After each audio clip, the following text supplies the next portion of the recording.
Hi, this is Spoony Kipper, just with my wrapping up of the Resident Evil 6 demo with my final thoughts.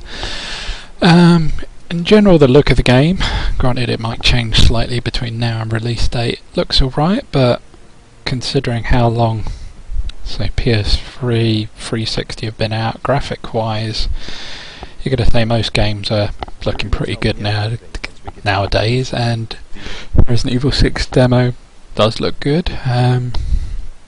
Controls, pretty standard controls, although there was a bit of confusion. I did actually record it on my... I tried to record it, it was the one that I didn't actually record, my first playthrough of Gress. Going into the options, there is a setting for classic setup, which I selected because having played pretty much all Resident Evils up till now, I was like, classic, yeah? Go for that. I played the games before, probably more my style. To find out where normally you'd have you move with your left analog stick and you're aiming with your right for any sane person, for some reason it reverses those, and I for the life of me could not say why that was classic, unless it's something that's so classic no one's ever heard of before, because I've never played a game like that. How Capcom have set the game up seems pretty interesting. As I say, it's trying to please all fan bases. I mean, you've got like people that have been complaining lack of zombies and everything as the series has gone on. They are back, more survivor horror with Leons, and you've got people that have liked the Resident Evil 4 style, not so much 5 because that seemed too much action horror, if you like. Well, say any horror really bits in there.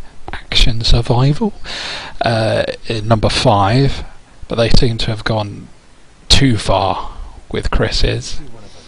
So me and a couple of comments that I've seen online so far, people that have played it are not really liking the look of Chris's.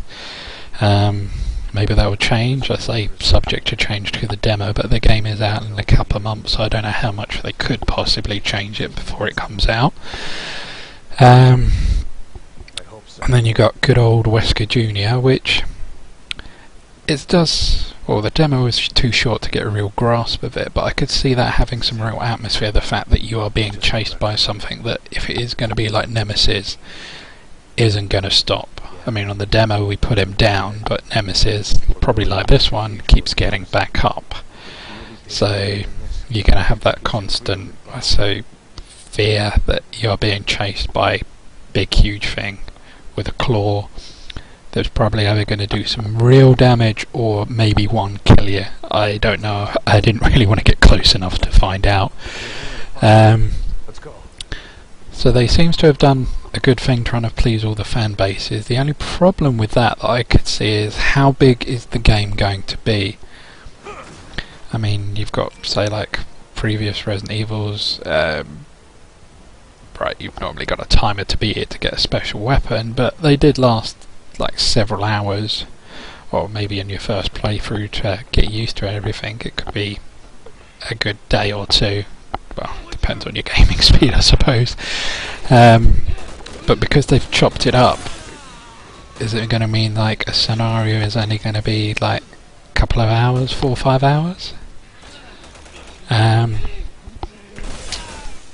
So I don't know how that's going to be. I know the general game then could be about 12, but it could have been better if they maybe just picked one and said like, we are going to go old school Leon, here have a full game of this, or like just one of the other ones and done the whole game like that.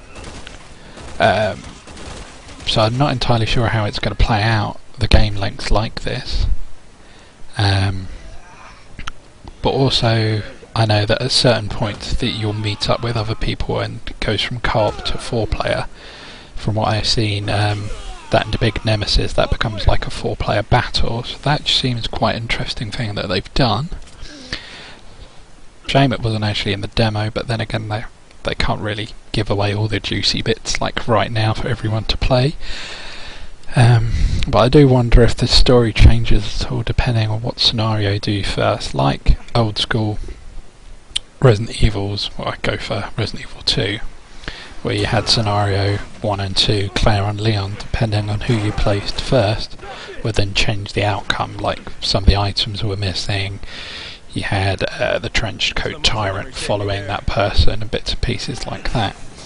So it would be interesting to see if they do something like that, because that would make it more interesting than a standard, well, you played him, now play him, now play him, for a generic ending. So there does seem to be a lot of options they could do with this, where whether they are going to do it is a completely different story, which we'll find out in October. But generally I'm looking forward to this. Well, 2 or 3 of the scenarios I'm looking forward to. Hopefully I'll be surprised with Chris's maybe a bit later on. Maybe it will change and get better. I'm hoping. I'm one of those, I'd say, gamers that have optimism for when games come out, that they see a demo and think, you know, this is going to be brilliant, to get the game and then get really, really, you know, let down. So I've played it, so I know how it is. So maybe if I set my sights low for Chris, they'll actually be surprised, and you know, it'll be quite good and enjoyable. But yeah, looking forward to it. As I say, game looks good, controls pretty much the same as long as you don't play classic. One thing I'll say, that herbs are now in a 1 button push to get your health back up, and I think there is an option to down a load. I didn't really get a chance to go through many of the guns and that, but Leon can dual wield, and meleeing does seem ridiculously easy, which I did bring up in one of the videos. Instead of smacking someone, it was actually easier just to run up and hit him, which to me doesn't make much sense. You know, it's like the whole who brings a knife to a gunfight? Apparently we do, and we kick ass. So there are little bits and pieces like that which just seem a bit strange, but I also don't know if that's also due to the difficulty of the demo. There wasn't actually an option to set it, so I don't know if they put it on too hard he might shoot himself in the face kind of setting, friendly daycare setting. But yeah, as I say, looking forward to the game. I will be buying it, and it's out in October for those of you that are interested in the demo. It is out now on the 360 if you got Dragon's Dogma. PS3, I believe it's out in September, but I think that's when it comes out generally for everyone if you've not pre-ordered it, and then you can have a little run through yourself and see what you think. As you say, the demos aren't generally that long, so you're not going to get a real grasp of it, which would have been nice for some of them because they ended too soon for you to get a good feel. But generally, as a first look, it does seem interesting, and I will be looking forward to this. Alright, hope you've enjoyed the videos. Take it easy. Bye.